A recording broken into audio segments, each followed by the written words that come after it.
ऐका परमेश्वरा गणेशा तुमची कहाणी। निर्मळ मळे, उदकाचे तळे, बेलाचा वृक्ष, सुवर्णाची कमळे, विनायकाची देवळे रावळे। मनाचा गणेश मनी वसावा, हा वसा कधी घ्यावा? श्रावण्या चौथी घ्यावा, भाद्रपद चौथी संपूर्ण करावा। संपूर्णाला काय करावं? पशापायलीचं पीठ कांडावं, 18 लाडू करावे, 6 देवाला द्यावे, 6 ब्राह्मणाला द्यावे, 6चं सहकुटुंबी भोजन करावं। अल्पदान महापुण्य असा गणराज मनी ध्याईजे, पाविजे चित्ती लाभिजे। मनकामना निर्विघ्न कार्यसिद्धी करीजे। ही 60 उत्तराची कहाणी 5 उत्तरी सुफळ संपूर्ण। शुभम भवतु। कहाणी वर्णसठीची। आटपाट नगर होतं। तिथं एक गरीब ब्राह्मण राहत होता। त्याला 7 मुली होत्या। मुली मोठ्या झाल्या तसं त्या मुलींना एके दिवशी ब्राह्मणानं विचारलं, मुलींनो, तुम्ही कोणाच्या नशिबाच्या? 7वी मुलगी होती ती म्हणाली, मी माझ्या नशिबाची। हे ऐकल्यावर तिच्या बापाला मोठा राग आला। मग ब्राह्मणांनी काय केलं, 6 मुलींना चांगल्या श्रीमंत ठिकाणी दिली आणि त्यांची थाटामाटात लग्न लावून दिली। 7व्या मुलीचं लग्न एका भिकारी माणसाशी लावून दिलं। त्याच्या अंगावर व्याधी उठली होती, हात पाय झडून चालले होते। आज मरेल की उद्या मरेल अशी त्याची स्थिती होती।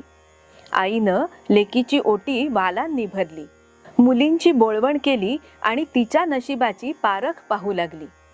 पुढं थोड्याच दिवसांनी तिचा नवरा मेला। तसं त्याला स्मशानात नेलं। पाठीमागून ती सुद्धा गेली। सर्व लोक त्याला दहन करू लागले तेव्हा तिनं त्यांना प्रतिबंध केला। ती म्हणाली, आता तुम्ही जा, जसं माझ्या नशिबी असेल तसं होईल, असं तिने सांगितलं। सर्वांनी तिला पुष्कळ समजावून सांगण्याचा प्रयत्न केला। आता इथे बसून काय होणार? पण तिनं काही ऐकलं नाही। तेव्हा लोक आपापल्या घरी निघून गेले। पुढे काय झालं, तिनं आपल्या नवऱ्याच्या प्रेताला मांडीवर घेतलं। तसं बापानं तिला टोला दिला की तुझं नशीब कसं आहे बघ। तिनं परमेश्वराचा धावा केला। नवऱ्याच्या तोंडात एक एक वालाचा दाणा घालत ती रडत बसली। मग काय चमत्कार झाला की मध्यरात्र झाली तेव्हा शिव पार्वती विमानात बसून त्याच वाटेने जात होते। तसं पार्वती शंकरांना म्हणाली, कोणी एक बाई रडते आहे असं ऐकू येतंय, तर आपण पाहूया का?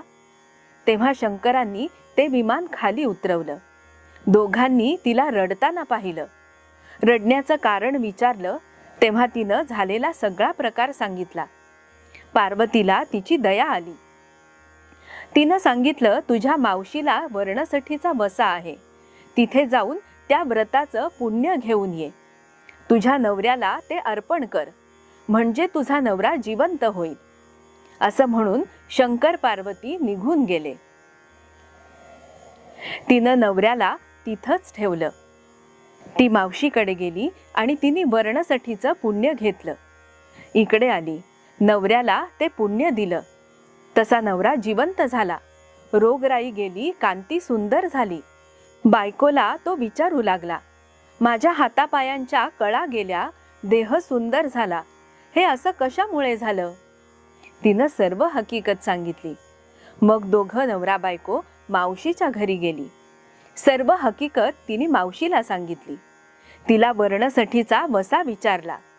ती म्हणाली, श्रावण शुद्ध षष्ठीच्या दिवशी एका पानावर तांदूळ घ्यावे, दुसऱ्या पानावर वाल घ्यावे, त्यावर दक्षिणा ठेवावी आणि ही शंकर नहाती गौरी भराडी घे माझ्या वर्णसठीचं वाण असं म्हणून त्याचं उदक सोडावं, ते ब्राह्मणाला द्यावं। असं दरवर्षी करावं, म्हणजे संकट नाहीशी होतात, इच्छित मनोरथ प्राप्त होतं, संतती संपत्ती लाभते। याप्रमाणे तिने सगळं केलं। ती सुखी झाली, माहेरी गेली, बापाला भेटली। त्यांना म्हणाली, बाबा, तुम्ही टाकलं पण देवानी दिलं। पुढे सर्वांना अतिशय आनंद झाला। जशी पार्वती माता वर्णसठीच्या रूपाने तिला प्रसन्न झाली, तशीच तुम्हा आम्हा होवो.